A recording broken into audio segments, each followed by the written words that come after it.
It all begins in what appears to be a castle, bathed in the light of a beautiful blue moon. Descending a dark staircase, we arrive in a deeply gloomy and unsettling place. From within, sounds of a struggle echo from behind a massive iron gate. This is our hero, and he appears to be in a terrible predicament. The young man is in chains, covered in wounds, with strange-looking tools scattered nearby. Then a white-haired man grabs him, remarking that he's quite amusing. But the man brings a searing hot iron close to our hero's face with a look of pure contempt. He continues speaking, noting that only the protagonist failed to inherit his clan's talent.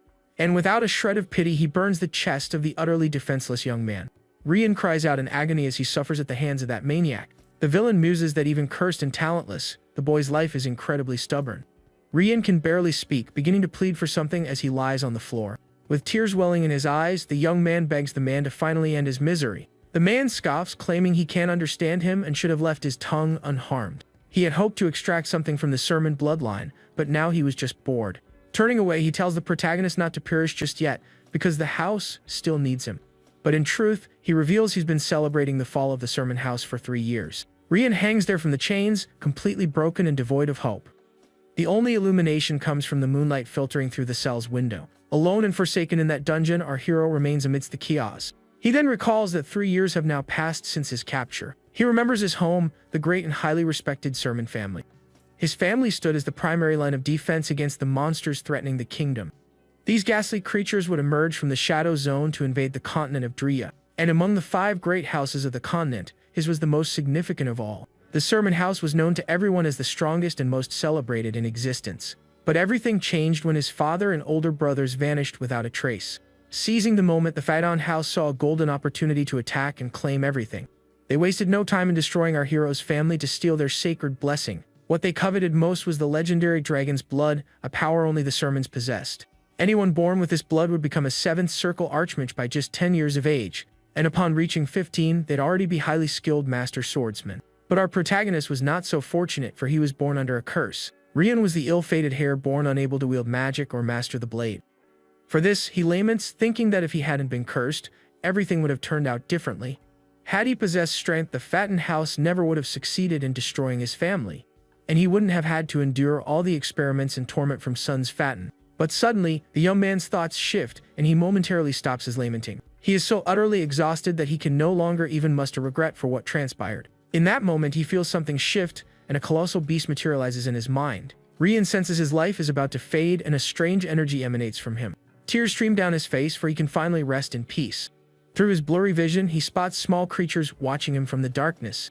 All at once, the image of that monstrous beast with a purple aura flashes back into his mind. He then has a vision of his past self, vanquishing a gigantic creature. In this memory, he appears much healthier, his eyes filled with fiery determination. The young man was an incredible warrior, fearlessly facing down hordes of monsters. His former self seemed confident, ready for any challenge that lay ahead. With his sword, he carved through every enemy that dared to cross his path. He even battled a giant wielding an axe who appeared to be immensely powerful. And after the battle, he was confronted by a brilliant, golden figure in the sky. That celestial being watched him with an odd smile and an air of superiority. Without hesitation, the Rian of the past charged forward with his swords to strike the being. But the golden creature simply clenched its fist, unleashing a massive amount of power. Immediately after, a blinding explosion of golden light obliterated everything in its vicinity. The entity then reveals its full form, clad in armor and wielding a sword of light. That being extends its hand, declaring it will grant our protagonist's wish. Back in the present, Rian hears someone call his name and his eyes fly open, startled. A blonde girl in glasses desperately cries out the young master's name. In that instant, the young man's eyes begin to radiate an intense blue light. He awakens, disoriented, and sees a maid named Colin looking down at him with great concern. Rian recognizes her as the Sermon House nanny but wonders why she looks so young. Glancing around, he realizes he's back in his old mansion and is completely stunned. Desperate, he asks the young woman for a mirror, leaving her utterly confused. When he looks into it, he sees his own childhood face and is left speechless. He then asks the girl for the current date, and she answers immediately. The young man is shocked to hear they are in the year 1892. It dawns on him that he has traveled back in time to when he was only 12 years old. His eyes begin to burn with intensity as he recalls a pivotal event. Looking through the window, the boy remembers what happened during this exact period. It was at this very moment that the Phaidon House began plotting his family's downfall. The image of the golden being promising to grant his wish floods his mind. He wonders, his hair glowing, if he truly has returned to the past. Just then, footsteps approach, and someone enters the room. An older man appears, saying he thought the young man was faking it again. Rian looks at the newcomer and recognizes him instantly, his expression surprised. It was Alejandro, captain of the Sermon family knights and his former master. The captain studies the boy and notes that he really doesn't look well. On that account, he decides the protagonist can skip training for the day. But Rian turns to the maid, declaring he won't miss practice, which confuses her. Alejandro observes the young man with a serious, suspicious gaze after that response. But our hero simply offers a confident smile and insists he's feeling fine. He then asks what today's training will be, leaving his master quite surprised. The captain replies that it's fencing practice and asks if he truly wishes to refuse rest. Seeing the boy's confident and unusual demeanor, Alejandro asks if he is truly the young master.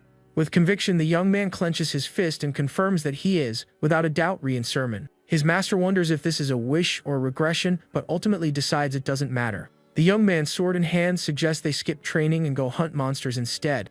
With a determined gaze, he thinks that this is his chance to set everything right. A while later, outside the mansion, they get ready for the training session. A status window materializes before Rian, displaying his exceptionally low attributes. He's relieved he can still access this window, even with his cursed body. Then Alejandro arrives to announce that the monster for the training is ready. They proceed to a large training arena in the mansion's courtyard. His opponent is a hideous goblin, chained up and seething with rage. But the creature shatters its restraints with ease and lunges toward the protagonist. The goblin charges ferociously at the young man, who braces for the fight. Alejandro and Colin watch from afar, deeply concerned for the young master's safety. The maid pleads for them to stop, as he always faints just from facing a goblin. But Rian states that Colin is correct. That was the old him up until yesterday. The protagonist closes his eyes, his expression calm yet fiercely determined. Then, with a confident smile, he opens his eyes and declares that now he understands everything. Just then, a system alert flashes. The curse is activating, heightening his fear of monsters. He now understands the terror he used to feel was a part of the Demon King's curse. Seeing the young man frozen once more, Alejandro sighs, clearly disappointed by the scene. The master decides that's enough for one day and attempts to end the boy's training. However, our hero refuses to back down, insisting he's not stopping yet. Taking a firm step forward, he shouts that this is still not enough for him. The goblin seizes the opportunity, lunging once again at the defenseless young man. Rian is paralyzed by fear, but he fights to break free from the curse's hold. He strains to move his feet, which feel as though they're rooted to the ground in terror. The young man tells himself he's not the same person anymore, and that he can defeat a mere goblin. He thinks that compared to the threat he faced in the future, a curse like this is nothing. The green creature continues its charge, its eyes blazing with fury. The image of the golden being that sent him back in time flashes through his mind. The fear he felt facing that entity was far greater than what he feels now. Fueled by this memory, Rian finally breaks free, raising his sword with all his might. And in a single, swift, precise motion, he strikes the green monster dead on. Alejandro and Colin stare, jaws agape, unable to believe what they just witnessed. A notification then indicates he has overcome the curse, and its level has been reduced. The system informs him that after that fight, he no longer feels fear toward monsters. With a serious and confident expression, the young man's entire demeanor seems to have shifted. He turns to his master and requests a real sword so he can truly fight. His master, worried, asks if he'll truly be alright with an actual weapon. But the protagonist simply offers his master a smile brimming with confidence. Deeply moved, Alejandro thinks that the young master has finally become a true man. The goblin is still alive, but it looks gravely wounded from the initial blow. With the new sword in hand, Rian prepares to finish the creature for good. Without hesitation, he delivers a final, decisive strike, ending the green monster's life. The captain tells Colin to watch closely, for a new light is dawning on the Sermon family. He asserts that this figure is, without question, the next head of the Sermon house. Later, back in his room, our hero reflects on the day's events. The boy splashes water on his face, still processing his sudden return to the past. Catching his reflection in the window, he sees the face of his younger self. He muses that the status window and the system's aid were incredibly effective. With their help, he managed to overcome the curse, proving he can grow stronger. But he opens the status window again to verify something crucial. He sees he's earned experience points, but the amount is disappointingly small. Frustrated, he realizes he'll need to defeat thousands of goblins just to level up. He has to hurry as the day of his family's downfall draws ever closer. He looks at his reflection, seeing his future self, but now he knows the curse can be beaten. Still, he glances at the status screen, aware that he cannot waste this opportunity. The young man considers his family's predicament. It's been 2 years since his father and brothers vanished. They're clinging to their status as a great house by a thread, yet their enemies have not yet struck. With a clenched fist, he confirms to himself that he has a method to level up. With a smile and a blue aura glowing in his hand, he declares it's time to test the second method. Shortly after, a woman with vibrant red hair and a mask makes an imposing entrance. The scene shifts to another location within the same elegant mansion. They are seated in a room, and the woman remarks that she heard the tale of the goblin hunt. Nevertheless, she asks why he summoned her for magic training. This is Sina, captain of the Magic Corps and a powerful 7th Circle Archmage. She accuses him of arrogance over a single goblin, reminding him that magic is different. The woman asks if he has forgotten they halted his training due to his lack of talent. Rian acknowledges this but explains the curse had stolen his talents, preventing him from sensing mana. He asserts that was true only until yesterday and asks what would happen if he could now sense mana. Saina is left utterly shocked and speechless by the boy's declaration. Suddenly, the teacup on the table begins to glow with an intense golden light. The woman then unleashes an immense, fairy aura, with a dragon taking shape behind her.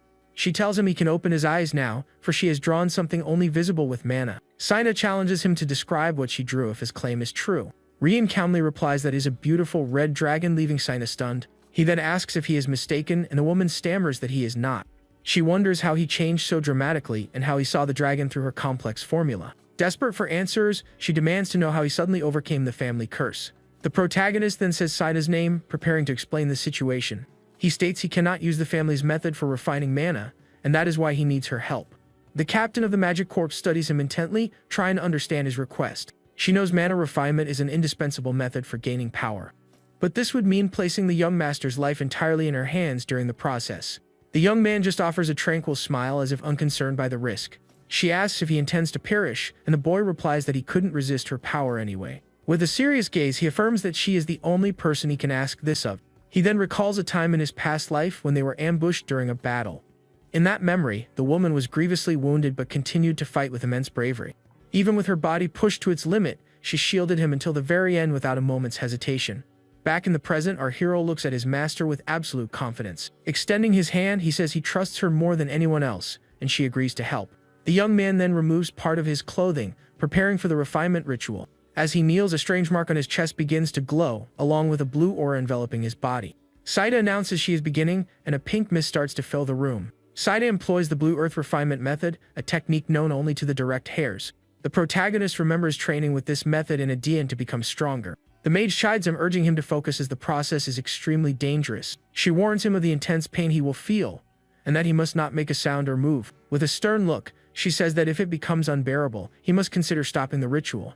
The young man contemplates the word pain, having endured so much of it in his past life. He recalls the torment he suffered at the hands of that white-haired man in the future, but he refuses to yield, enduring the agony with all of his willpower. The boy shouts that he trusts her, surprising the mage with his resolve. Understanding his message, Saina closes her eyes, focusing completely on the task. The woman unleashes her full mana, and the boy's body begins to shine with blinding intensity. Energy surges through the protagonist's body, his eyes glowing with immense power. But a system alert warns that the curse is activated, scattering all the incoming mana. Saida notes that the curse is just as described, but she was prepared for this. To counteract the effect, she decides to pour even more mana into the young master's body. The system continues to flash warnings that the curse is relentlessly activating. Rian realizes only he can see the alerts, and the curse is draining mana from both of them. The mage understands that even the mana of an archmage cannot overcome this powerful curse, but he plans to use the Adian method to confine the mana within his own body. By doing so, he will deceive the curse and retain all the mana for himself. Saina is astonished to see that the mana is no longer escaping the young master's body. The young man's hair glows as the system again warns that the curse is activating. But this time, the system shows that he is successfully resisting the curse's effects. The mana scorches his body like a lightning strike, but he continues to hold firm. With a determined gaze, he yells internally that he will not lose, no matter what. He remembers the battles of his past, and that he has endured pain far worse than this. After all, he was the Grandmaster player of Adian. He wouldn't yield so easily. In that life, he faced incredible challenges and bravely overcame every single one. His understanding of mana surpasses anyone's, and he will leverage that knowledge now. Because that knowledge isn't stored in the body, but is forever etched into his very soul. He then addresses Arkan, stating he doesn't know what kind of demon king he is. But not even the god known as Adian was a match for his immense power and skill. Suddenly, the strange mark on his chest begins to fracture, emitting a white light. The protagonist roars with all his might as a torrent of blue energy erupts from his body. The mage is thrown backward by the sheer force of the power exploding from the boy. The golden mana now flows smoothly throughout his body without any issue. But after the immense effort, the young man finally collapses, utterly exhausted. He feels his consciousness slipping away, but thinks it's alright because he succeeded. His mind drifts back to the memories of that blood-soaked prison window. Compared to the agony of the future, the pain he just felt was nothing at all. In his memory, the masked men spoke of disposing of him and returning to their base. But suddenly, a sharp blade slices through the air at incredible speed. A hooded man appears from nowhere, attacking the guards with his swift sword. The mysterious intruder is horrified by the scene and the young man's condition in the dungeon. Rian desperately shouts for someone to stop the intruder who has breached the area. But suddenly, he finds himself disoriented, staring up at a night sky with a full moon. He wonders how he ended up outside in a dark, frightening forest. Then, someone holds him and asks if he has finally awakened from his nightmare. It was Alejandro, his former master, covered in blood and gravely wounded. The captain apologizes to the young man for being too late to rescue him. Rian's face lights up with hope as he asks if he came to save him from that place. But his master simply looks down, his expression filled with immense sadness and guilt. With several arrows lodged in his back, he embraces the young master and apologizes once more. Watching his master perish in his arms, the protagonist screams and weeps in utter despair. With tears streaming down his face, the boy finally wakes up from the terrible dream. He was back in his own bed, safe, realizing it was all just a nightmare. The mana refinement was successful, but reliving that horrific memory soared his mood. He remembers his friends passing away, but now he has a way to prevent it all. With a ball of mana in his hand, he knows his newfound power must remain a secret, especially from the Fatten family, as he is not yet strong enough to stop them. With a determined gaze, he decides his next move is to hasten the family's downfall. The following day, he wakes in his bed with Sina and Alejandro at his side. The protagonist claims the mana refinement failed, leaving both of them utterly surprised. The mage and his master are baffled, not understanding what the boy means. The young man remains in bed as the two await a logical explanation. He thinks to himself that revealing the truth would be far too risky. He also wonders if they would even believe his story if he told them. So, he says that he tried his best but cannot feel any mana within his body. He holds out his hand, telling her she can check for herself if she has any doubts. Saida doesn't understand why he's denying his own success but agrees to verify. With a fiery aura in her hand, she uses her mana detection ability on the boy. The woman holds the protagonist's hand as a green and gold energy flows between them. Using her magic, she tries to sense any trace of mana in the young master's body. But to her astonishment, she detects absolutely nothing and is left in shock. The protagonist allows a subtle smile, his plan working perfectly. The mage, confused, says that the mana that was there before has simply vanished. She was certain he was filled with mana yesterday, but now she feels nothing. Embarrassed and at a loss for words, she gets up and hurries out of the room. Alejandro, concerned by her reaction, tries to make sense of what happened. He then tells the boy not to be discouraged and to focus on his sword training.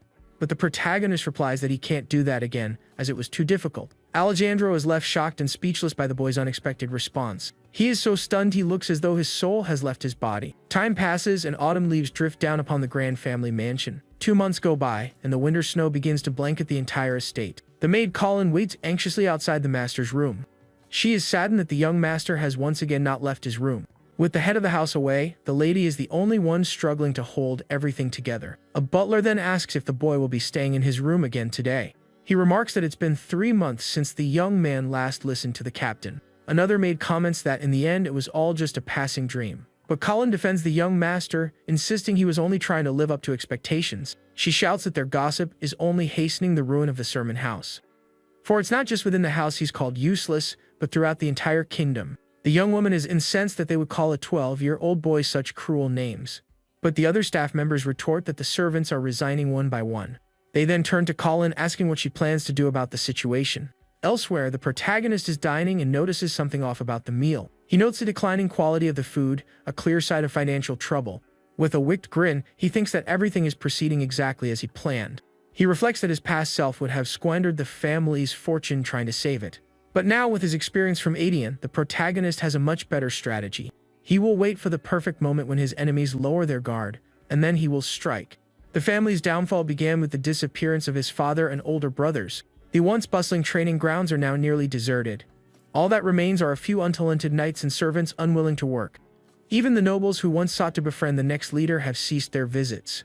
Witnessing the family's chaos, they simply turned their backs and walked away. This allows the boy to freely act as a recluse without anyone suspecting a thing. But the ruin is progressing more slowly than he anticipated, so he must be more meticulous. Suddenly, Colin bursts into his room, desperately shouting his name. She tells him it's time for training and that the captain of the knights is waiting. The young master wears a bored expression, clearly not wanting to leave his bed to train. He pulls the covers over his head and asks to be excused, but the maid is not having it. With a dark expression, the young woman yanks the blanket off him with all her might. The protagonist is startled by the maid's action as she grabs him without mercy. And without any ceremony, she scoops him up to carry him forcibly to his training. With clenched teeth and a determined gaze, the girl shows she is not messing around. She shouts that she will never abandon the sermon house, recalling when he was just a baby. The young man chuckles at the situation as she carries him from the room like a sack of potatoes. On the training field, the young man is brought for yet another session with his master. Alejandro yells at him, asking how many times he must be taught how to hold a sword. The master explains that the swordsmanship he's learning infuses mana into the blade with each swing. With a bored look, the protagonist thinks that his master hasn't given up on him either. He wants to repay their loyalty, but he cannot be caught secretly training at night. Body domination is an alien skill used to mask the true state of one's body. Suddenly, the system notifies him that his experience has increased, granting him new points. His stamina and strength stats rise, and he feels a strange, sharp pain. Panicked, the young man claims he needs the restroom and bolts from the training session. In the bathroom, he realizes the skill is still unstable and can break with sudden movements. He opens his status window to check his progress after so much training. The boy is now level 3, and his attributes have risen significantly from the start. With a smile, he sees that 3 months of secret training are yielding results. He plans to level up once his attributes hit 20, allowing him to obtain the Ghost class. Outside, he spots his master with a guest and becomes curious about their identity. The man introduces himself as Truno Hill, the general manager of the sermon house, and apologizes. He hands a letter to the young man, who senses this situation is different from his past life. Rian takes the scroll, already knowing its contents from his past experience. The letter contains an invitation to a party hosted by the second prince, Kyle Darren. On that very day, the final piece of the plan for the sermon house's downfall was set in motion. On the way to the party, the protagonist yawns sleepily inside the carriage. Truno remarks that he's been sleeping since they departed, and the young man complains about Colin. He recalls the maid excitedly picking out his clothes late into the night. The manager says he understands, since neither Alejandro nor Sina is with them. And just recently, a large horde of monsters suddenly appeared at the border. The sermon family's duty is to prevent these monsters from entering the continent. And with Sina as the acting head, she could not refuse the madam's summons. As a result, a 12-year-old brat is heading to the capital as the family's representative. But Truno insists that no one in the kingdom would dare harm a direct member of the sermons. Rian thinks that might be true if the family were still as powerful as it once was. Now that the family has weakened, its head must personally attend the birthday celebration. The boy smirks, thinking about how he himself engineered this very situation. They finally arrive in Darbon, the royal capital of the Darren Kingdom. The city is grand and beautiful, filled with imposing, well-crafted architecture. A crowd of servants and maids awaits them at the entrance of the grand palace. As he steps from the carriage, he's greeted by a blonde woman and a guard. A blonde-haired man with a suspicious smile welcomes him as the Dragon of Drea. This is Kyle Darren, the second prince of the Darren Kingdom and the party's host. Truno expresses gratitude for the invitation and the kingdom's hospitality on the young master's behalf. But Rian scoffs internally at the word hospitality as he stares at the prince. On the way, he felt the gazes of every citizen fixated on their carriage. The family was once so respected that everyone was concerned about its decline. Looks of pity and concern for the future came from every direction. Rumors about the boy had spread, painting him as a delinquent. He noticed the contemptuous expressions from the nobles, but this was all part of his plan. With a confident smile, he thinks that everything is unfolding exactly as he intended. The young man then plays the part of a fool, greeting everyone with a forced, cheerful grin. Truno is mortified by the young master's behavior and doesn't know where to look.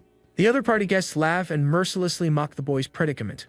A malicious glint in his eye, he wonders how much longer he should keep up this charade. Elsewhere, a few guards discuss the young master's arrival at the castle. They had arrived a week in advance to protect the boy during the festivities. They came early so he could interact with other nobles, but that never happened. One of them recalls how the young man couldn't even manage a proper greeting. And since his arrival, he hasn't left his room once, frustrating everyone. A guard complains that the party is filled with fine food, drink, and beautiful women. Frustrated, the captain sent the newest recruit to try and persuade the young master. But the recruit returns to report that the boy will attend tonight's banquet and requests his escort. Rian reflects that these past few days allowed him to train without any distractions. He gazes out the window, thinking that attending the banquet isn't merely out of consideration for the guards. He has a greater objective in mind and will not let this opportunity slip away. He knows that today that man will arrive, and he must be ready for their encounter. The man who tormented him in the future son's Fatin, his family's sworn enemy. Later at the royal banquet, the atmosphere is vibrant as everyone enjoys the celebration. Suddenly, an announcer declares the arrival of young Master Son's Fatin. The doors swing open, and a brilliant light floods the entrance of the grand ballroom. Son's Fatin enters with an imposing posture and an expression of pure arrogance. He strides through the hall with his guards as all eyes turn to him in admiration. Truno glares at him with disdain as the young man approaches to greet him. Sons recognizes the butler and greets him with a disingenuous smile. He mentions hearing the sermon house arrived first and asks after the young master. With a provocative tone, he asks for the whereabouts of the renowned Rian sermon. Truno grows nervous at the question, unsure how to respond to the young man. Sons then brings up the rumors about the sermon house's decline to taunt the butler. He boasts of having reached the 5th circle of magic at only 15 years old. But insulting the sermon house on its own turf was more than Truno could tolerate. Sons claims he doesn't believe the rumors and insists they should punish whoever shamed the house. Truno is enraged by the young man's audacity, calling him a delinquent to his face. At that moment, a voice announces the entrance of the Dragon of Drea, young Master Rian. Sons turns toward the door to see the protagonist entering with a confident air. Truno is dumbfounded, wondering why the boy suddenly decided to leave his room. A radiant aura envelopes the protagonist, who now carries himself like a true noble. Dressed in an elegant suit, he exudes a confidence that leaves everyone in the hall impressed. The guests murmur that he seems very different from the rumors they'd heard. They comment that his dignified presence doesn't seem to signal a family in decline. Sons grows irritated as he sees the sermon name once again capturing everyone's attention. Seething with jealousy, he clenches his fist tightly while watching the young master. Rian approaches his rival with a challenging gaze and a self-assured posture. He asks if he is Son's Fatten, saying his brother has told him a great deal about him.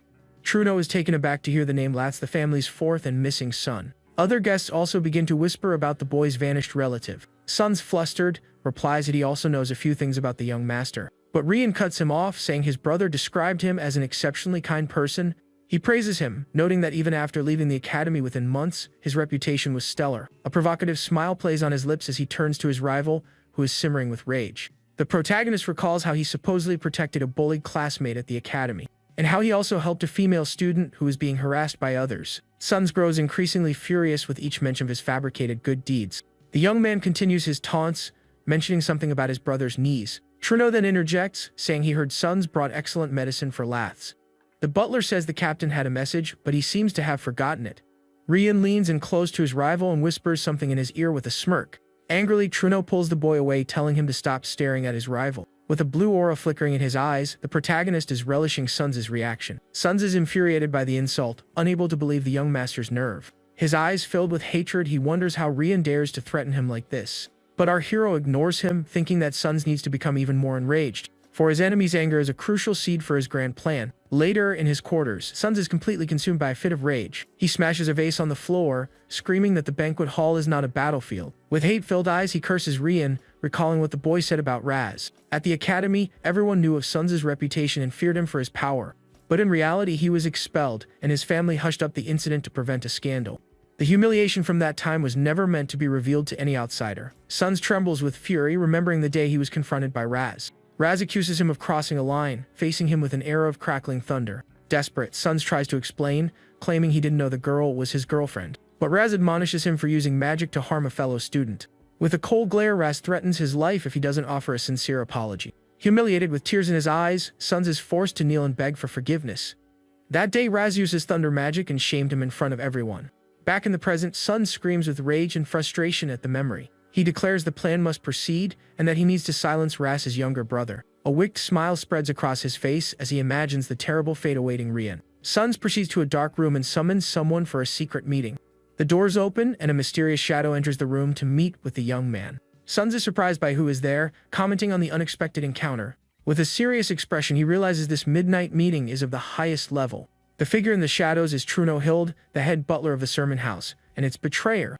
Meanwhile, the protagonist's carriage glides through the dark city streets. Rian muses that he's accomplished everything he wanted at the party and shed his troublemaker image. Most importantly, he made Sons Fatten take the bait perfectly, just as he'd planned.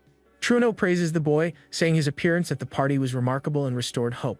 But Rian counters that he started a fight instead of forging alliances with other nobles. The butler concedes that the young master's actions were indeed very satisfying to watch. With a confident smirk, the protagonist knows his plan is progressing perfectly. He then raps on the carriage wall, activating a secret sound dampening mechanism. Truno is startled by the sudden action, not understanding what is happening.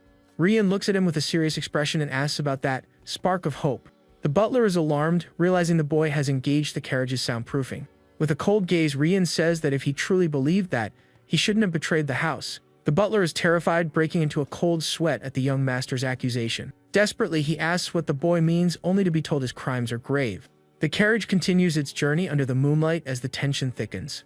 But the protagonist adds that the crimes were committed for the sermon house, and thus can be forgiven. Truno's jaw drops, unable to comprehend how the young master knows his secret. Trembling with fear, he bows and asks just how much the boy knows about his plans. Rian says he knows he had no other choice, and for that reason, he will give him a chance. With a menacing look, he instructs the butler to listen carefully and then decide for himself. Truno stares back in silence, sweating profusely as he awaits the boy's proposal. The carriage proceeds on its path as the two discuss the future of the family. The protagonist calmly lays out his plan, and the butler listens with rapt attention. Truno is stunned by the sheer intelligence and audacity of the young master's scheme. He cannot believe a 12-year-old boy could conceive of such a thing. With clenched teeth, he wonders how Rian could have orchestrated all of this alone. The young man meets his gaze, his eyes glowing with a serious blue aura. The butler is overwhelmed, covering his face with his hands, unsure of what to do. After long consideration, he finally makes a decision and lets out a sigh of relief. With tears in his eyes, he says he wants to shout with sheer happiness and emotion. A satisfied smile appears on the protagonist's face as he acknowledges the butler's choice. The protagonist warns Truno that they've already passed the main road and something is about to happen. The butler wonders how the boy can smile, knowing the imminent danger. He realizes it isn't a simple smile, but something far more chilling and cold. The young master's gaze holds a cruel, bone-chilling intent for revenge. Suddenly, the carriage grinds to a halt, black smoke billowing from a broken wheel. A guard asks why they've stopped, but the coachman remains silent, unresponsive. The knight approaches and sees the man slumped over, showing clear signs of poison. Moments later, a purple dart strikes the guard's horse, causing it to collapse. Panicked, the knight yells that it's an ambush and orders everyone to protect the carriage. A volley of mana-infused arrows rains down from the sky upon the guards. The escort mages erect barriers to shield themselves from the surprise assault. The captain of the guard bellows in fury at such a cowardly attack on the sermon house. The arrows bombard the magical barrier, causing it to crack under the relentless force. The captain commands that no one approach the carriage, warning that even allies will be struck down. But a guard peers inside and sees that the young master has vanished. He screams in desperation that Rian is gone, sending the other knights into a panic. From a distance, the knights are frozen, unsure how to react to the boy's disappearance. Elsewhere, a hooded figure on horseback gallops at high speed under the full moon. With a look of determination, the mysterious man takes a deep breath and presses onward. The butler wonders how the boy can smile, knowing the danger that is coming. The kidnapper carries him on his back, fleeing the scene at incredible speed.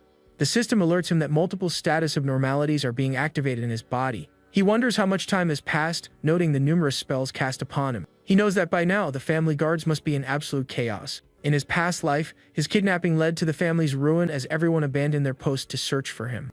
But now, he can turn this incident to his advantage and manipulate the events to come. Truno is shocked by the notion of a false fall and fails to grasp the plan. Ryun explains that trying to rebuild the family now would be a grave mistake. Other families would feel threatened and unite to attack the sermon house. That is why he cultivated the rumor of being useless, to make them lower their guard. But he knows the Fatten family will try to eliminate him regardless. With a malicious smile, he says he can use their greed to his own benefit. Since Sons fell for his taunt, he will surely make a move after returning from the capital. And with an inside alley like Truno, the plan becomes even more flawless. The butler looks at him with a confident smile, having apparently made his choice. Rian presses him to decide will this incident mark their end, or the beginning of their rebirth. A system notification confirms that his magic and the Blue Earth formula are resisting the effects. The protagonist thinks that everything is proceeding according to plan but offers an apology. He looks at his kidnapper with a green glint in his eyes and braces himself. With a muttered apology, the mysterious man carries him away in his arms. The protagonist tells Truno to stick to the plan as it is his only path to redemption. The butler weeps with regret and guilt for betraying his master's trust. The system announces that all of his attributes have reached 20, unlocking a new one.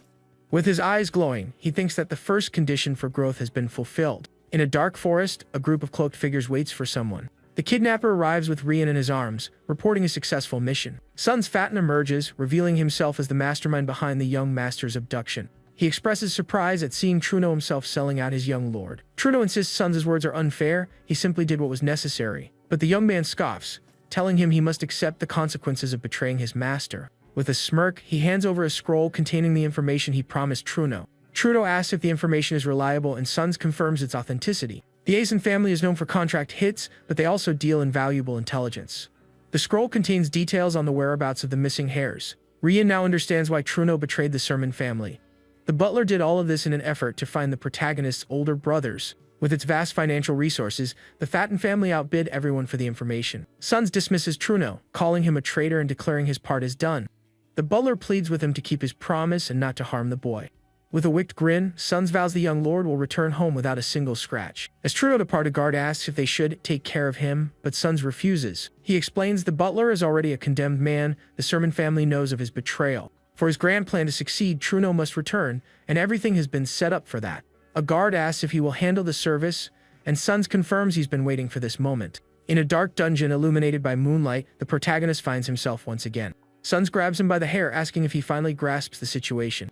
Our hero meets his gaze with a calm, defiant look showing no sign of fear. Suns laughs at the scene, finding it hilarious to see his sermon hair in such a state. Rian asks what he's doing, and Suns reveals he has captured the last of the sermon bloodline.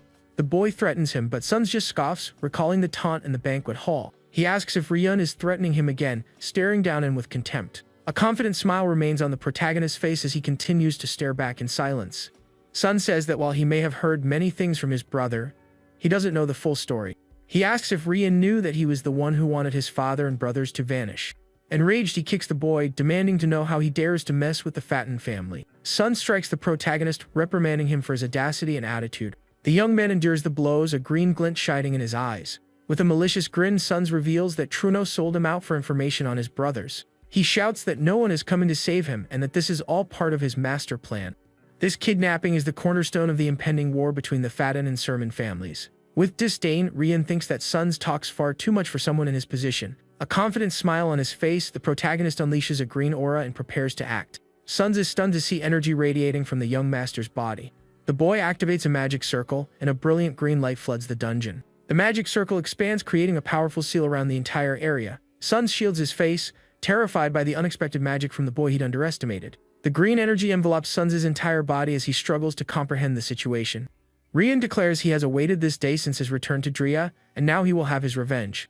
Terrified, Suns demands to know what's happening, but the boy remains silent. He simply watches as his enemy is mercilessly caught in his magical trap. A green light flashes from the top of a tower against the night sky and full moon.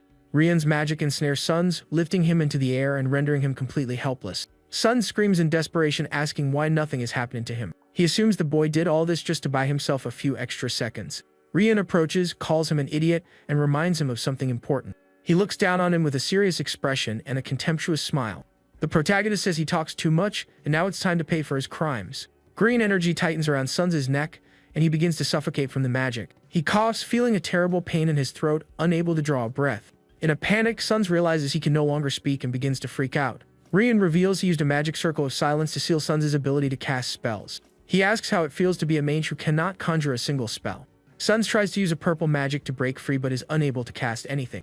He despairs for a moment but then remembers he can still cast Fireball without an incantation. Rian explains that only spells up to the third circle can be cast without incantations. Suns conjures a purple Fireball, preparing to attack the protagonist with all his might. But Rian states his fatal error is relying on a mere second circle spell. The Fireball engulfs the boy completely, but it fails to cause any damage.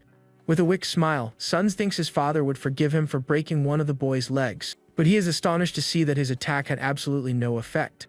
The protagonist's leg glows with a green and purple magic, and he stands there completely unharmed. A system notification confirms he has successfully resisted the Fireball spell. Suns launches another more powerful Fireball, but Rian remains unscathed and mocks him. He asks if Suns genuinely believed he would just stand there and take the hits. The protagonist creates a blue magic circle, preparing to counterattack. And with a single beam of blue light, he effortlessly negates his enemy's Fireball. Suns is shocked to see his magic dispelled with such ease. Rian reveals his mana disruption ability, which can nullify spells instantly. He explains that he can cancel any magic of a preset level, rendering Suns' attacks useless.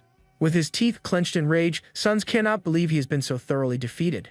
Suns draws a dagger and lunges forward, but the protagonist is ready for him. He is surprised to see that Rian has easily broken free from his chains. The boy shatters the remaining chains, remarking that they are nothing to him now. He reveals that his magic circles don't stop at just 2, and he has more surprises in store. A third magic circle appears, and Suns is terrified by the young man's power. The paralysis spell strikes Suns, slamming him forcefully to the ground. With a satisfied smile, Rian watches his enemy suffer under the spell's effect. Suns screams in agony as he is electrocuted by the protagonist's magic. The boy approaches, stating that the roles have now been reversed, and he is in control.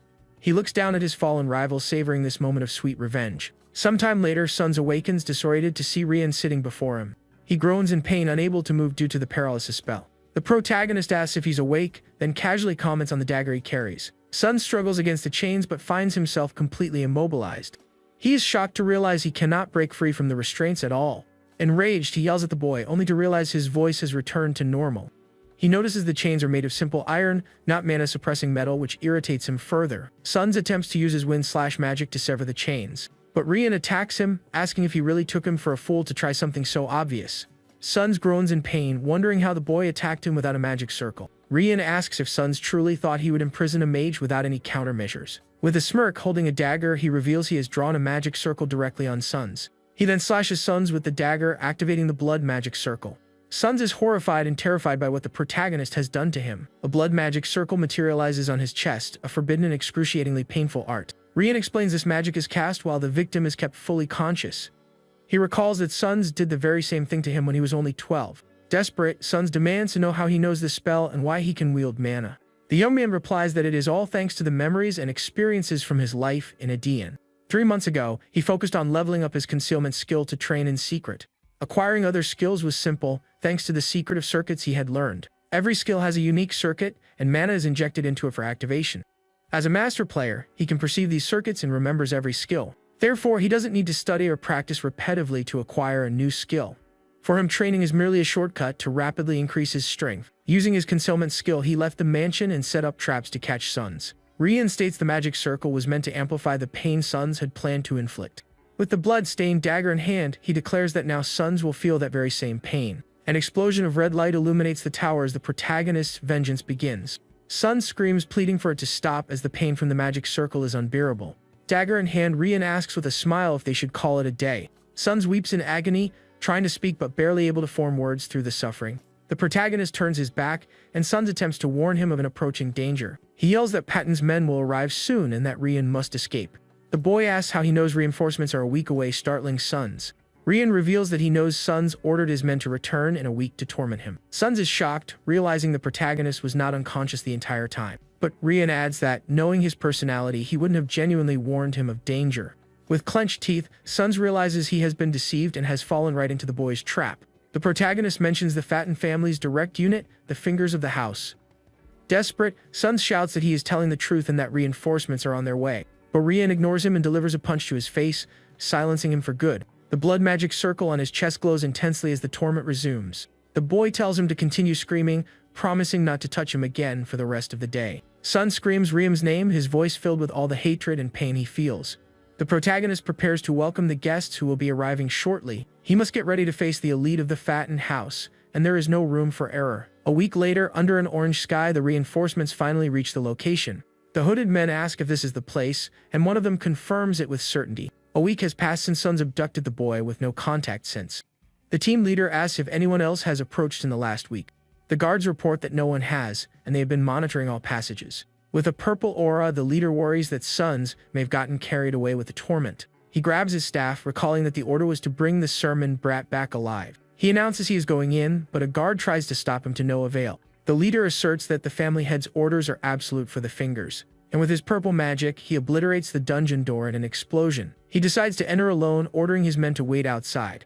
With a stern look, he tells them they would only get in the way and must obey. The leader ventures into the dungeon alone, moving cautiously through the darkness. He descends the stairs with care, sensing that something is amiss. With a strange feeling, he perceives a sinister presence but detects no mana. Suddenly, multiple magic circles flare to life on the walls, catching him by surprise. He dashes to escape the traps that have been activated all along the staircase. Desperate, he erects a barrier to shield himself from the trap's magical assaults. He realizes something must have happened to Suns and casts a detection spell. He wonders if the traps are activated through a network of connected magic circles. Whoever did this knows the layout well and is exceptionally skilled in magic. He questions who could have set this all up. Was it the sermon house or a third party? With no time to waste, he creates a double-layered barrier to protect himself from all the traps. The leader vows that he doesn't know who set this trap, but he will make them regret it. He swears he will have vengeance on whoever dared to mess with a finger of the Fatten house. He finally reaches the bottom of the dungeon and discovers a horrifying scene. The floor is slick with blood, and the air is heavy with tension. He finds Sun suspended by chains, his body covered in numerous injuries. The leader prepares to strike, but then realizes his young master is in grave danger.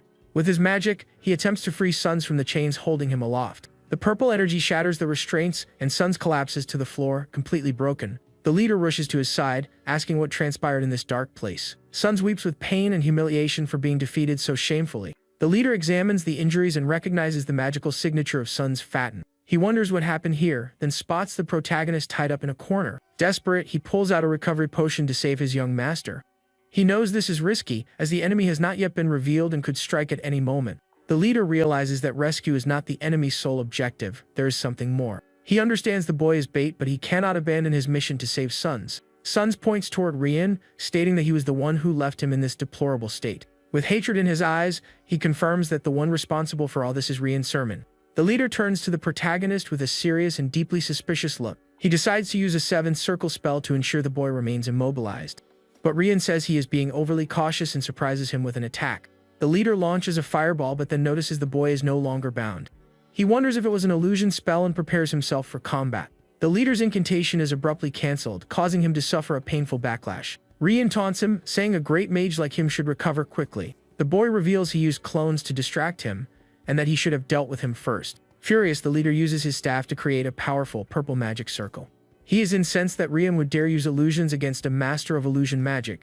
With his illusion dispelling magic, he attempts to unravel the protagonist's spell. The purple energy spreads out, dissolving the clones and revealing the real Rian. The protagonist charges forward with his dagger, preparing for a close quarters attack. With a swift movement, he dodges the attack and positions himself for a counter. The two face each other with determined glares, ready for the ensuing battle. Rian kicks the leader with immense force, sending him crashing to the ground. The leader is shocked by the boy's audacity, calling him impudent. He gets back up and lands a heavy blow on Rian, sending him flying backward. With a smirk, he asks if the boy really thinks he can get the jump on him. The leader conjures a fireball, threatening to melt off half of the protagonist's face. He claims the illusion was the boy's last resort and that he's now out of tricks. With a contemptuous sneer, he asks how badly Rian underestimates the fingers of Fatin. Suddenly, he spots the dagger lying on the floor and feels a sense of foreboding. He glances to the side and sees Sons attacking him from behind with an expression of pure hatred. The dagger plunges into the leader's neck, who never expected such a surprise attack. Sons holds him, stating that his arrogance is unbearable and that he will pay the price. He asks if the leader is familiar with soul transference and reveals his plan. Rian explains that Sons' soul is currently trapped within his own unconscious body. The blood magic circle contained other spells besides simple pain amplification. His true ace in the hole is a magic that transfers the soul and controls the body. The leader tries to use his magic to escape, but is hampered by the pain from the attack. An explosion of fire destroys a section of the wall, and the leader collapses wounded. The leader's mask shatters, revealing his face and his identity. Rian, now in Sons' body, approaches him and looks down with contempt. A green and yellow aura surrounds his body as he prepares for the final act. With a satisfied smile, he declares that he has finally captured his target. Ak lies on the ground, wounded and powerless to react to the protagonist's surprise attack. Rian takes out a blue potion, preparing to use it on his new body. He pours the liquid over his head to heal his wounds and strengthen himself. The system announces the creation and enhancement of the pain resistance skill. He remarks that it hurts but can't be helped, as he needed a wound inflicted by Ak. With tears in his eyes, he steels himself for the next step in his plan for revenge. Celebrating, he shouts that he succeeded and has hunted one of the fingers of Fatin. He opens the status window to view his progress and the rewards from the battle. The system informs him that the mission is complete and his level has increased significantly. He wonders about the mission itself but is thrilled to have leveled up so quickly. A window displays that Rian's sermon is now at power level 15. He leaped from level 2 to 15, knowing it's a natural result of his victory. He realizes there are a few things he must do urgently and prepares for the next step. A red magic circle appears on the floor as he readies himself for a new ritual. He drags Ag's body into the center of the circle and begins the spell. The success of this ritual will determine how much he can accelerate his plans. Circuits are etched into the soul, not the body, and this is the key to his power. That's why even in Sons' body, he can wield his own magical abilities without issue. He pours his magical power into the prepared circuits and a golden energy begins to flow. As his level drops, due to the amount of magic expended, he remains focused. The system announces a level decrease of 5 and that an additional condition has been met. He has fulfilled the requirements for a hidden class and unlocked the Shadow class. The Shadow class is a hidden assassin class, available only to those with the right attributes. He succeeded, but with his remaining levels, he needs to perform the ritual 2 more times. Blue lightning strikes the tower as he continues with his ambitious plan. The energy from the lightning arcs through the dungeon, illuminating the dark space. With a blue aura, he continues the ritual to obtain the advanced classes. The system announces that the class change was successful. He has done it. He looks at the class cards before him, seeing the fruit of his labor. One of the 2 attempts succeeded, and he has obtained the advanced necromancer class. His level has risen dramatically, and he can attempt a 3rd class change with his remaining levels. This would allow him to acquire the hidden phantom class and become even more powerful. The phantom class is ideal for him as it synergizes perfectly with his other classes. The problem, however, is that obtaining this class requires a certain soul size. If he fails at his current level, he is unsure of the potential side effects. But he has no time for hesitation and decides to risk it all to advance his plan. He continues the ritual, and the system once again announces a level decrease of 5. Suddenly, he is struck by excruciating pain as a purple energy violently envelopes him. The system warns that his soul has been damaged and requires urgent recovery. He screams in agony, feeling his body being torn apart by the out-of-control magic. His body trembling, he wonders if obtaining a third advanced class is truly impossible. He glances to the side and sees his former body being tormented by suns fatten. The memories of pain and suffering rush back, forcing him to relive that nightmare. The image of his friends passing away and his family being destroyed haunts him. He remembers Alejandro and Sina, who perished while protecting him from the enemy. But he refuses to give up, using all of his willpower to overcome the pain. The memory of Alejandro perishing in his arms fills him with renewed determination. The image of a wounded Sina fighting for him also motivates him not to surrender. And with tears in his eyes, he recalls his master's sacrifice to save him. With clenched teeth, he resolves that he will not fail and will conquer the pain. He screams that he will obtain the advanced Panem class, even if it means offering his very soul. Purple and blue energy explodes from his body as he resists the agony. The magic intensifies, and he continues the ritual with every ounce of his willpower. The system announces that he possesses a soul of sufficient size for the class. The hidden class is finally unlocked. He has achieved what he so desperately wanted. He sees the class selection screen and prepares to make his final choice. A lock shatters, and the card for the hidden class is revealed to the protagonist. The advanced Phantom class is an evolution of the hidden Phantom class and is incredibly rare. He is surprised as it's a class he has never encountered, not even in Adian. With a smile, he figures that many of its aspects must be similar to the Phantom class. The two class cards glow before him, and he knows he has accomplished everything. With a look of satisfaction, he declares that he has obtained all he desired and is ready. Now, it is time to execute the original plan and take revenge on his enemies. The passive ability of the Phantom class enhances the user's necromancy. He went through all of this so he could use the Archmage's body in his plan for vengeance. With a purple aura, he hopes this precious material can withstand what is to come.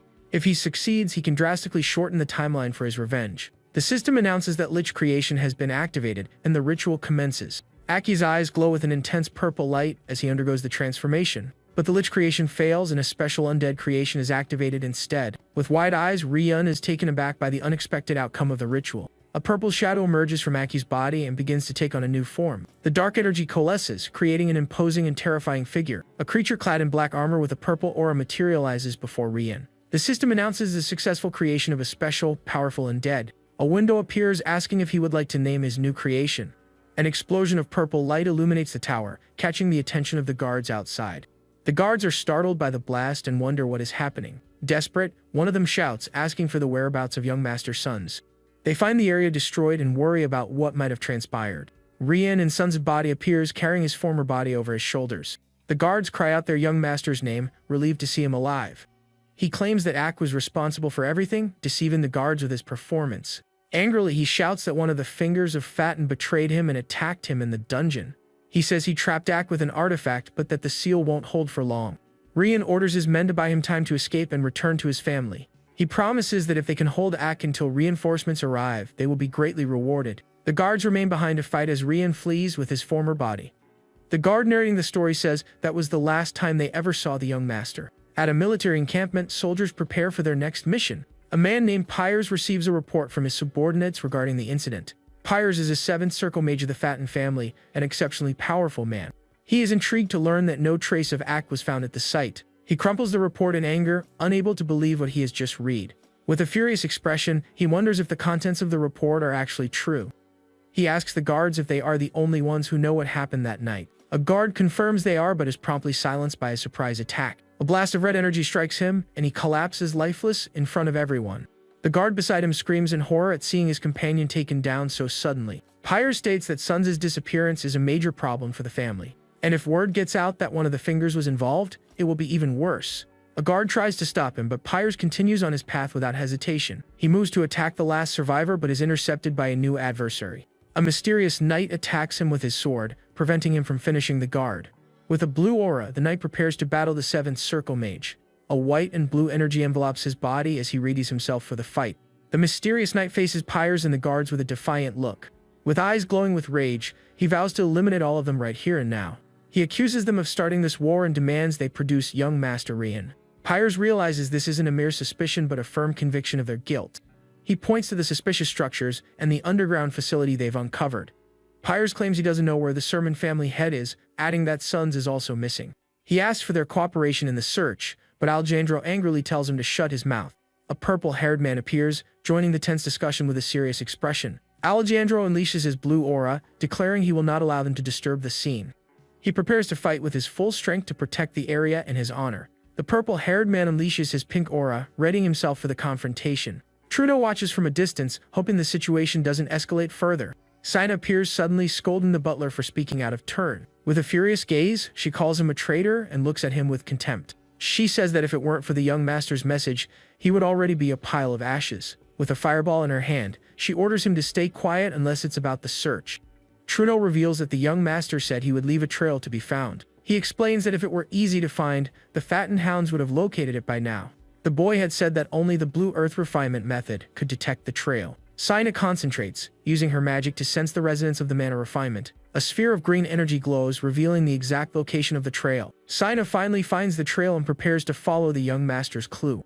A bluish-green flame flickers to life in the middle of the forest, marking the exact spot. Trudeau is stunned by the sight, unable to believe what he's seeing. They find Rian's body hanging upside down from a tree. The scene is horrific, and Trudeau covers his face, unable to look at the boy's condition. Sina approaches and realizes it is only Sun's body. The young master is gone. On the body's cloak, a message written in blood identifies him as the kidnapper. Next to the body, they discover a letter with a seal held down by a stone. The mage looks at the letter, realizing it's a message left by the protagonist. Trudeau asks if there's any trace of the boy, and Sina replies that she found a letter. In his thoughts, Rian explains he left the letter for Sina to find and understand his plan. He had considered taking over Sun's body, but the Fatten family head might have discovered it. If he returned as Rian, a war between the families could erupt. And the Sermon family, in its weakened state, could not afford a war right now. Therefore, he chose a third option and needed to leave an explanation for Sina. He left the letter so she would understand his motives and follow his instructions. Trudeau asks what the letter says, and Sina carefully opens it to read the message. She decides to return to the Sermon estate and burn the letter to leave no trace. With the letter engulfed in flames, she prepares to follow the young master's orders. An eagle soars over a battlefield at sunset, signaling the end of a chapter. It flies freely through the orange sky toward a new, unknown destiny. In a bustling city, a young man hurries through the streets, eager to reach his destination. A man calls out to him as Lion, saying the guild leader is looking for him. Trudeau asks Sina if she is certain, and the mage confirms her suspicions. The young man smiles confidently, declaring he is ready for whatever lies ahead. A woman with short hair and a glowing green eye looks at him with a smile. She calls him the Dragon of Drea, recognizing him as the missing young master. 3 months later, in the capital of the Paintstroy Kingdom, rumors are rampant. People discuss the ongoing stalemate between the Fatten and Sermon houses. A young blue-haired man runs through the city, overhearing the story of the kidnapping. In the end, the Sermon house accepted compensation from the Fatten house for the incident. People wonder what the family is thinking as the culprit was never found. A vendor tosses an apple to the young man while commenting on the family's decline. In a dark alley, a purple flag with a crow marks the Assassin's Guild. The Painton branch of the Martin Assassin's Guild operates from a discreet building. A woman seated in a chair remarks on the family's desperate need for money. With a thoughtful expression, she reflects on the news and rumors she's heard. She finds it all rather tedious and introduces herself as Sapphire, leader of the Painton branch. A man asks about the news concerning the execution of Trudeau, the Sermon house butler. He says it was revealed that Trudeau collaborated with the traitor from the Fatten house. For that, Alejandro executed him immediately for his unforgivable betrayal. Sapphire is surprised to learn that one of the few remaining sword masters carried out the sentence. The guild door opens, and the young lion enters with a serious expression. Sapphire greets him by name as he approaches her desk. He greets Mr. Duns and asks if he's here to see the branch leader. He heads upstairs to the leader's office for an important meeting. Sapphire awaits him, seated, and announces that the day of his test has finally come. She presents a letter with a seal, asking if he knows what it is. He recognizes it as a letter of recommendation to become an official member. With a confident smile, he readies himself for the guild's final test. He notes there is still one test, and Sapphire confirms it will be his first real combat mission. She thinks it's a pointless test for someone of his caliber, but must adhere to the rules. After all, the guild is the fourth largest among all assassin guilds on the continent.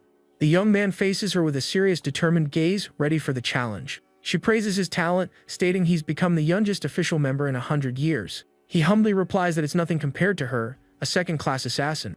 Sapphire remarks that his expression has brightened since they first met. She sips her tea, recalling his state when he first arrived at the guild. On a rainy night, she muses that 2 months have passed since that day.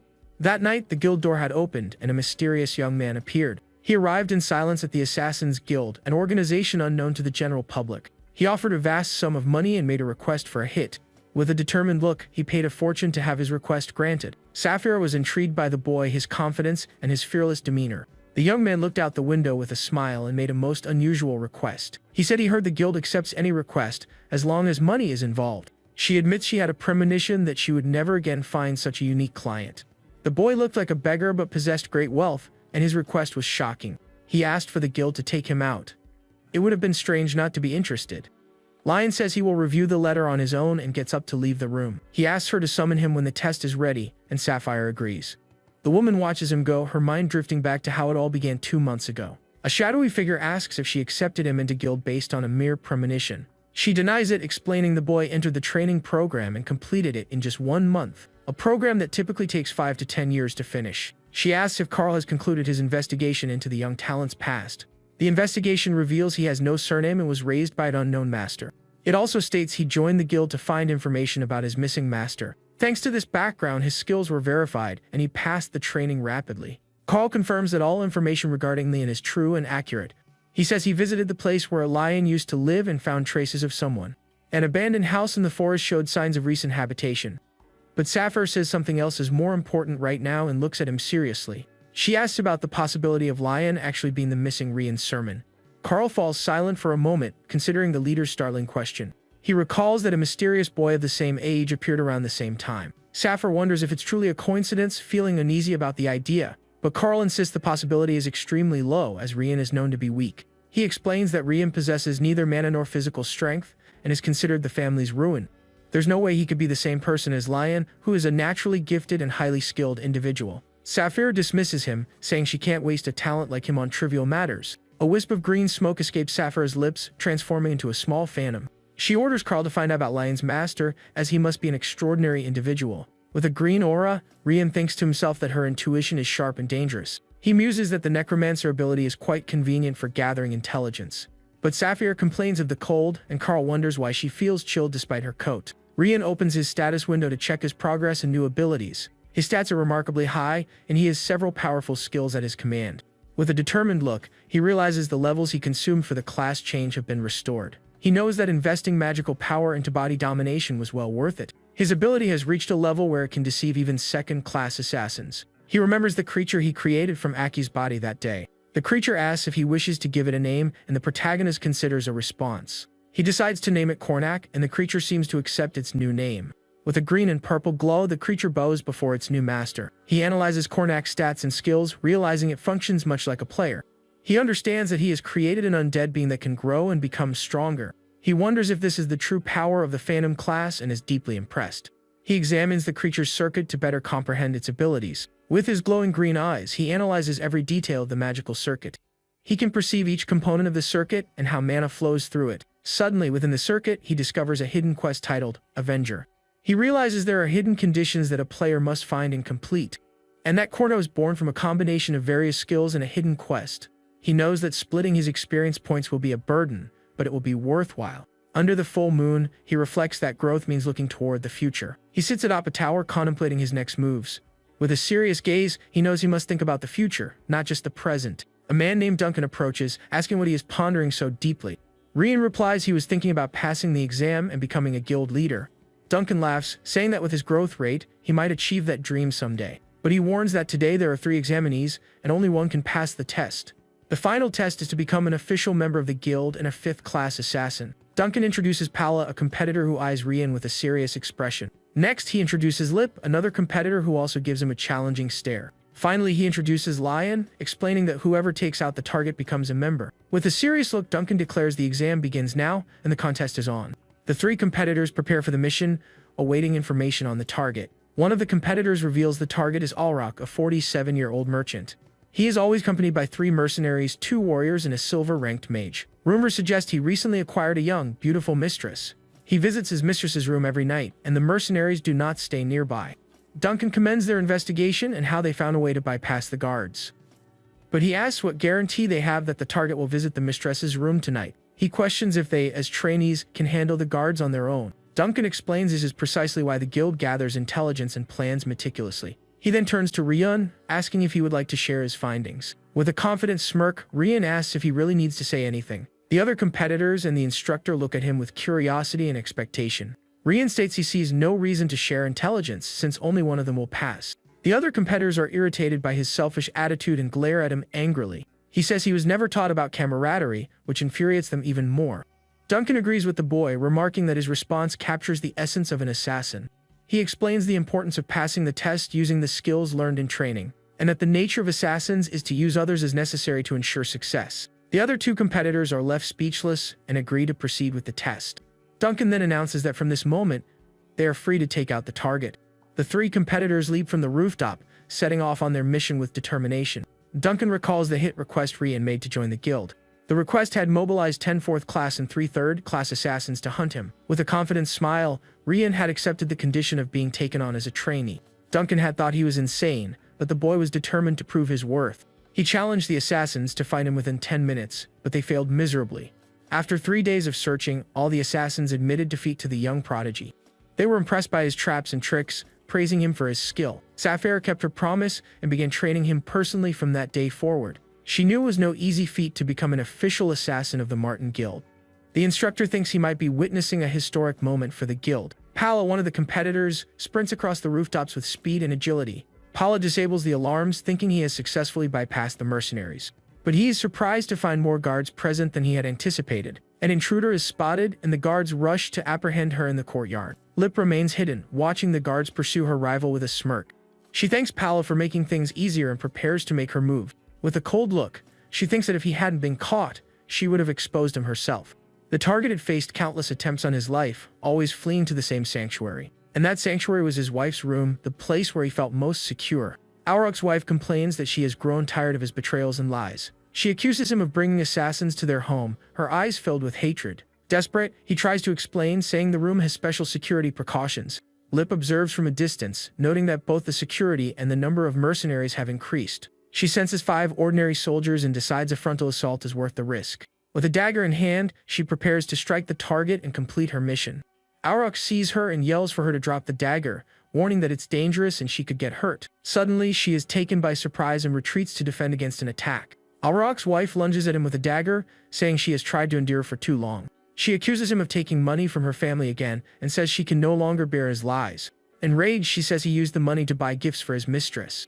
And without pity, she attacks him with the dagger, ending his life once and for all. Lip is shocked to see that it was Auroch's wife who ultimately took him down. The woman trembles with shock and regret after committing the terrible act. The blood-soaked dagger clatters to the floor as the woman realizes the gravity of her crime. With tears in her eyes, she wonders what she has done and falls into despair. She screams in horror at the sight of her husband's lifeless body on the floor. Lip watches the scene from afar, trying to process what just happened. She wonders if the mission is a success or a failure, since she wasn't the one to finish the target. Suddenly, it dawns on her Aladdin never appeared, and she wonders where he is. Atop a roof, Paula waits for news on the mission's outcome. She concludes the mission was a failure, since the target wasn't taken out by one of them. With a look of disappointment, she resigns herself to the mission's failure. She explains to Duncan that Auroch was finished by his wife, not by them. Rian appears, facing her with a confident smile and a challenging look. Paula is surprised to see him there, wondering how he arrived before she did. She questions if he even went to the mansion, or if he was just waiting the whole time. Suddenly, Lip appears and attacks her from behind, her eyes filled with rage. Paula makes it back safely and explains that the mercenaries began fighting amongst themselves. She managed to escape during the confusion and return to the Rendezvous point. Duncan announces that the test is over but clarifies that the hit was not a failure. Extending his hand, he declares that Lion was the one who successfully completed the mission. The other competitors cry out in shock, unable to understand the instructor's decision. One of them asks how the mission could be complete if Auroch was finished by his own wife. But Duncan reveals that this was Lion's handiwork, leaving them even more confused. He explains that Rian manipulated the situation to make the wife take out the target. Using his necromancer ability, he controlled the woman as if she were a puppet. Paula and Lip are both shocked and furious upon discovering the protagonist's scheme. Duncan asks if he can explain how he orchestrated it, and Rian agrees. The other two are irritated, knowing he's about to boast about his cleverness. But the protagonist simply says he will tell them, surprising them with his straightforwardness. Paula and Lip exchange glances, unable to believe he is about to reveal his secret. Rian explains that the solution lay in the relationship between Auroch and his first wife. He identified the target in the same manner they did, recognizing him by name. The information about the guards and the mistress was also accurate, but he had already investigated this information and prepared for it in advance. The two are shocked and furious, realizing he had played them. They question him, but Rian replies that he never said, he only investigated Auroch. He gathered intelligence on everyone with a bad reputation who might become a target, and he used the remaining time to prepare for each potential target, not just one. The two are dumbfounded, realizing he essentially studied the entire textbook in advance. In the process, he discovered that someone harbored a deep grudge against Auroch. He reveals that the person with the grudge was Auroch's wife, Kelly. Rian approached her and suggested she hire an assassin's guild. She despised her husband for ignoring her and squandering her family's money on mistresses.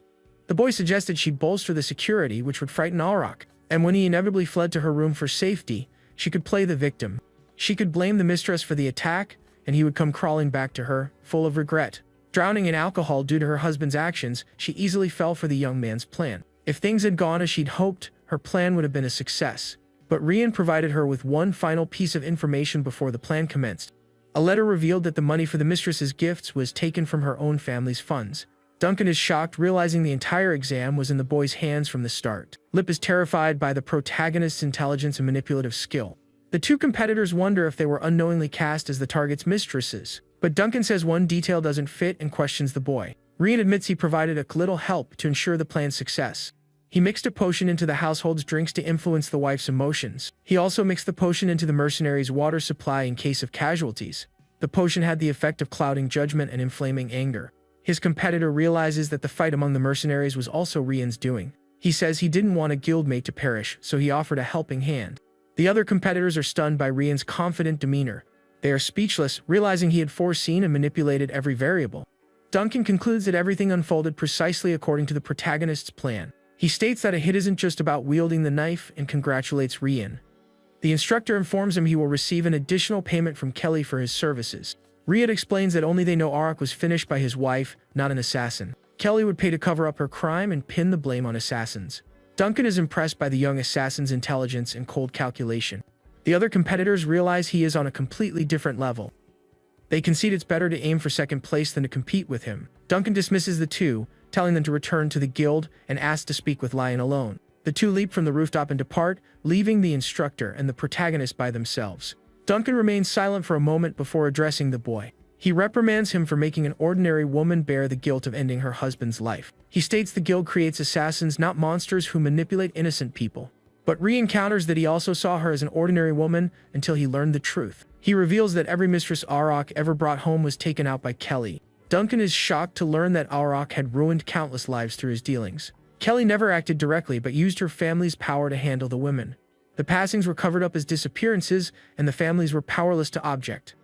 Duncan grows thoughtful as the protagonist explains these facts were uncovered during his investigation. He clarifies that the guild only receives full payment if the target is eliminated, and that a client's circumstances are irrelevant to a professional assassin.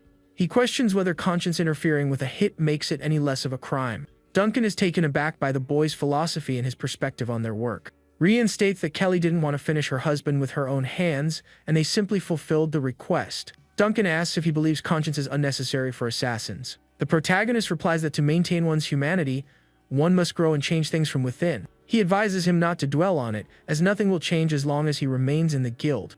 The boy turns and walks away, leaving the instructor alone with his thoughts.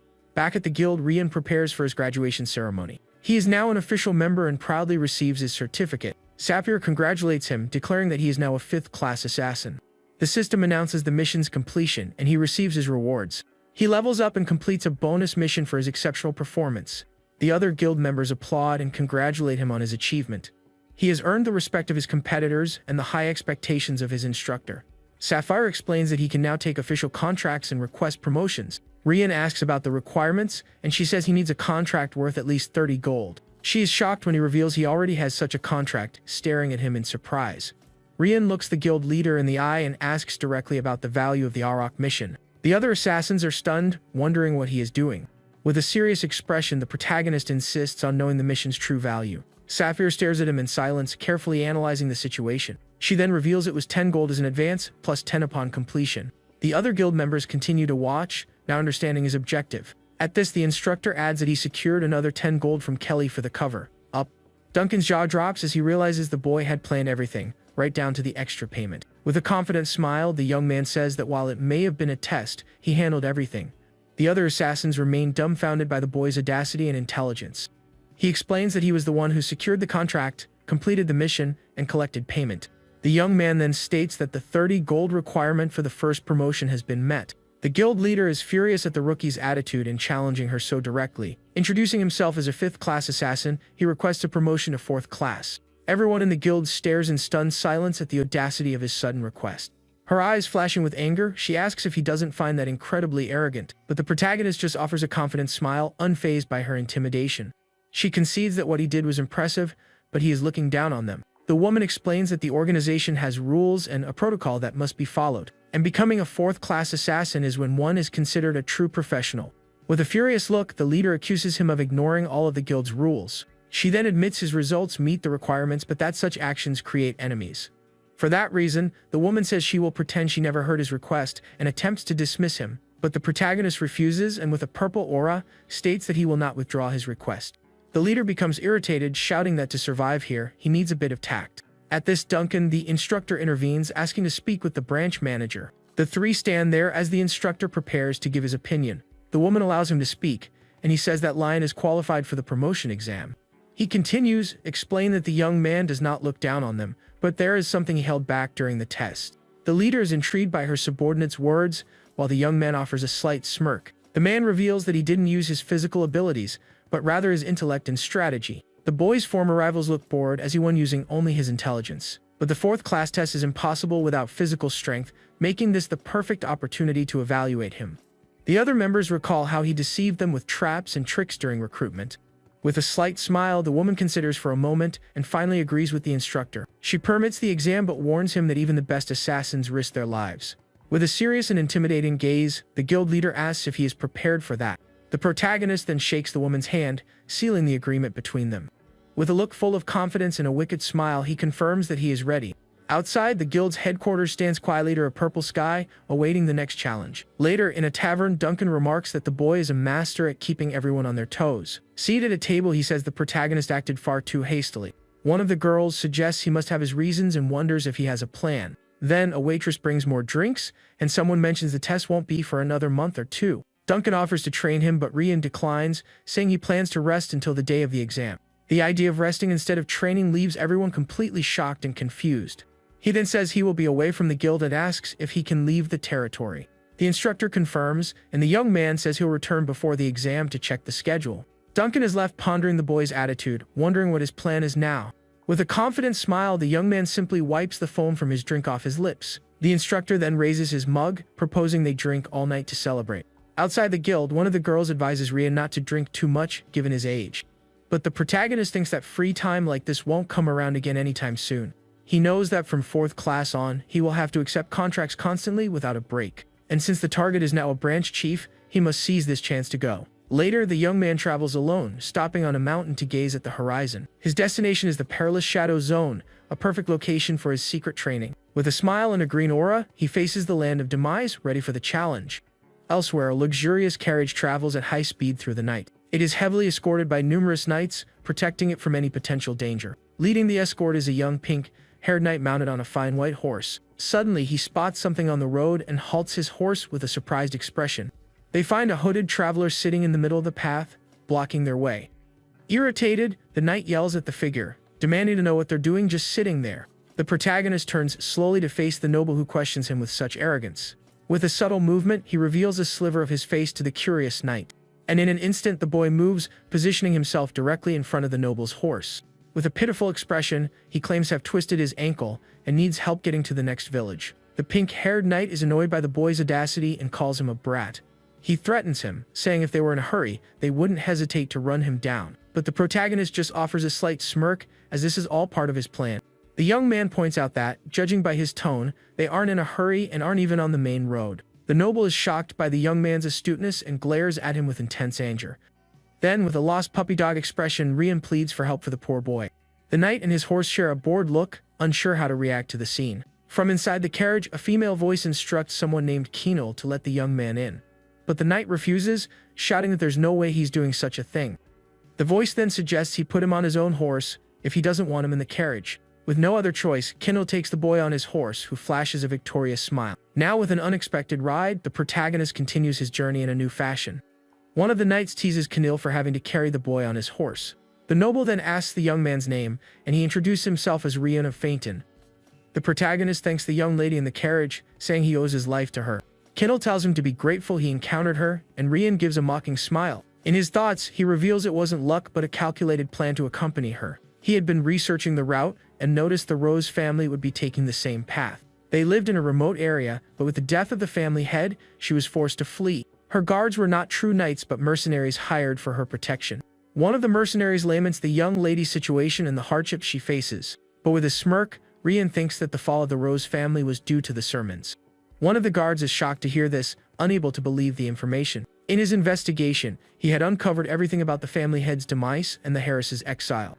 With a serious expression, he wonders how his own family is entangled in this affair.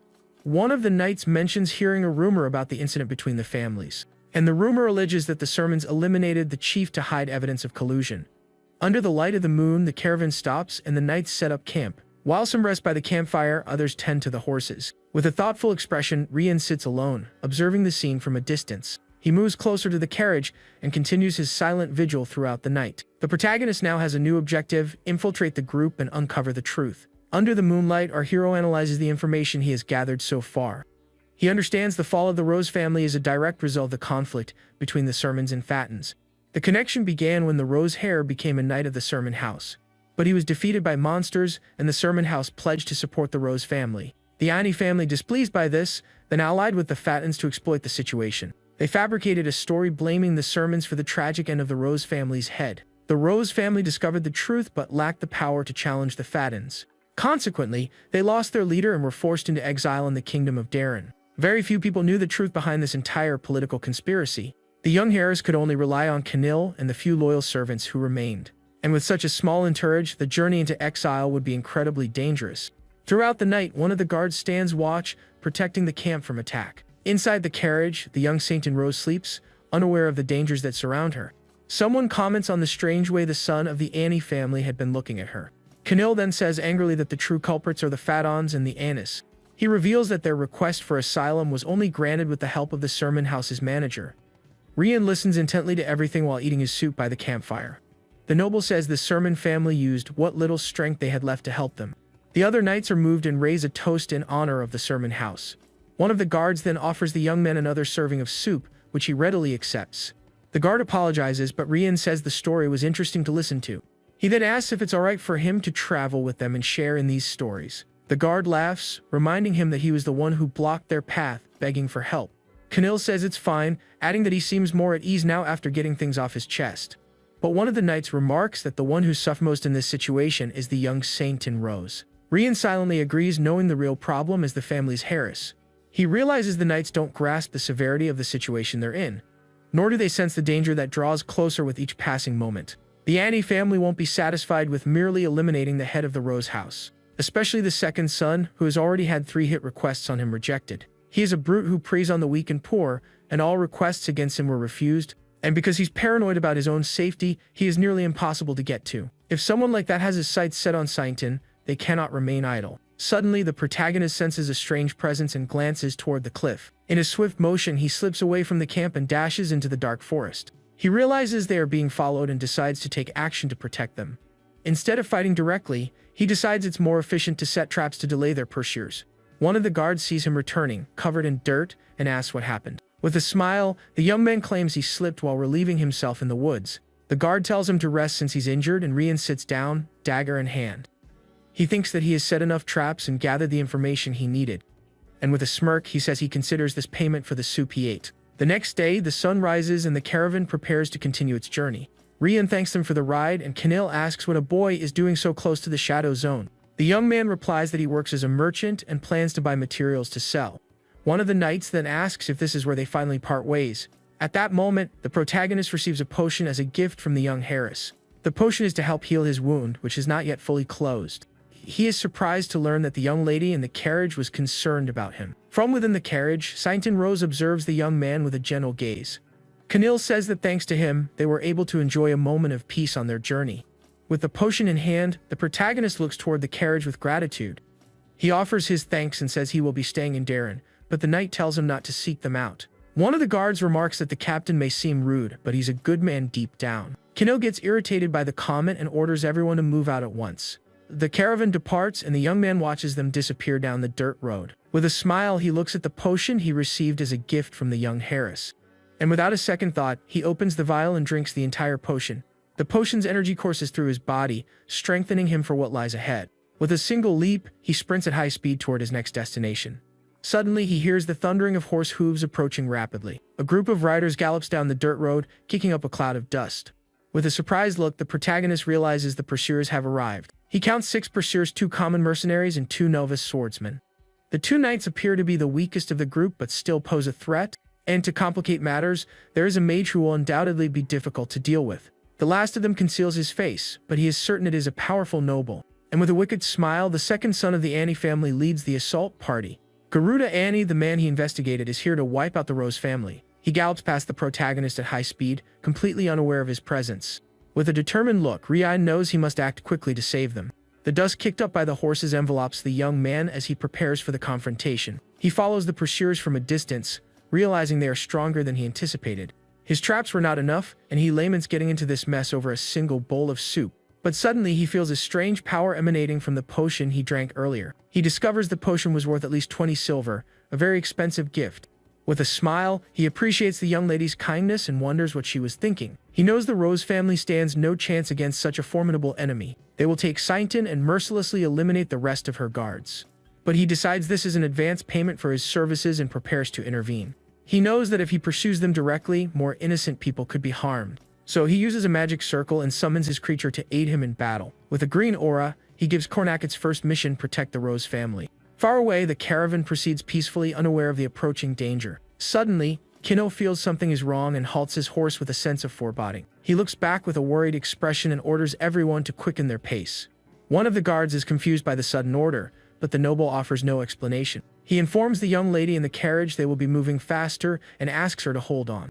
A knight asks what's wrong, and Canil shouts that pursuers are on their tail. With the border just ahead, he commands his men to move as quickly as possible. He then orders 2 of his guards to prepare for the worst. If they are overtaken, they are to take the young lady and flee to the border without looking back. The Anas cannot touch her, as they won't risk provoking the border guard. With a determined look, he declares he will buy them time to escape safely. The guards shout their captain's name and promise to meet him at the border. With a confident smile, Kino prepares to face the enemies alone. He knows the Ani knights are stronger, but he is a knight of the Rose House. The pursuers draw ever closer, preparing for their final assault. But suddenly, the group's leader reins in his horse upon seeing something unexpected on the road. A sharp blade materializes from nowhere, blocking the path of the enemy knights. Kino demands to know who they are and orders them to withdraw immediately. With a furious look, he threatens to cut them all down if they do not obey. The group's leader merely laughs at the threat, looking at the knight with contempt. With a wicked smile, he asks if Kino truly believes he can stop them. He mocks the noble, asking if he thinks being a knight makes him special. Kino is shocked to recognize the leader of the pursuers as Garuda Ani. The villain then reveals his plan to eliminate everyone except for the young Sainton. With a cruel look, he orders his men to bring her to him before they reach the border. The mercenaries advance and Kino prepares to fight with all his might. But suddenly a blast of magic strikes him, sending him flying violently. The enemy group's mage attacks him with a powerful spell, leaving him wounded. Kino realizes the mage is at least second circle, and the situation grows more dire. Garuda then tells the mage to relax, as he will handle the knight himself. Lying on the ground, the noble finds himself surrounded by a new enemy approaching. The man states that nothing will change the fact that he will meet his end here. Canil is shocked to recognize the former captain of the Rose House Knights. The man says the family is gone, and he needs money to survive. With a kick, he mercilessly attacks one of his former comrades. And in an instant, the traitor lunges at Canil with his sharp sword. The 2 knights clash in a mortal battle for the young Harris's life. Canil yells at the traitor, asking if he has lost all sense of chivalry. But the man retorts that the world has changed, and there is no more chivalry in Fenistroy. The 2 attack each other relentlessly, but Canil is at a disadvantage against his former captain. The traitor tells him to give up and find a better lord to serve in the future. Enraged, Canil refuses to listen to the ramblings of a dishonorable traitor. Garuda then orders him to be finished, as the young Sainton should have been captured by now. The man apologizes and prepares to deliver the final blow to his former comrade. But suddenly a blast of green energy strikes the traitor, stopping his attack on Canil. Garuda is shocked by the unexpected intervention, wondering who else is there. A creature reads and a green aura appears from nowhere, attacking the traitor with its magic. Kordak, the creature summoned by the protagonist, saves Canil from the traitor's fatal blow. The man is struck by the magic, feeling excruciating pain rack his wounded body. With a powerful assault, the creature launches multiple projectiles of green energy. The enemies are caught off guard as a massive explosion rips through their ranks. The mage and Garuda manage to erect a mana shield to protect themselves from the blast. But the traitor is not so fortunate and is gravely injured by the creature's magic. Rian and Kornak prepare for their next attack, their eyes filled with determination. Elsewhere, a sword floats in midair, poised to strike the carriage. The magical blade inches closer and closer to the carriage where Sainton is hiding. The young heiress is in grave danger with no one left to protect her. The carriage's guards have been defeated, and the area is littered with signs of a struggle. The horses and carriage are destroyed, and the guards can barely remain on their feet. The two remaining guards are severely wounded but continue to fight on. They realize their enemy is too strong, and they have no chance of winning this battle. The mercenaries mock them, suggesting they should just crawl away quietly. Suddenly, a firm voice declares that is enough, and everyone turns in surprise. The young Sainton Rose emerges from the carriage, thanking her guards for their loyalty. One of the guards despairs at seeing her come out, trying to stop her from surrendering. With a dagger in her hand, she offers to go with them if they spare her men's lives. With a determined gaze, the heiress threatens to end her own life if they refuse. She faces them with courage, stating that their employers would not be pleased with that outcome.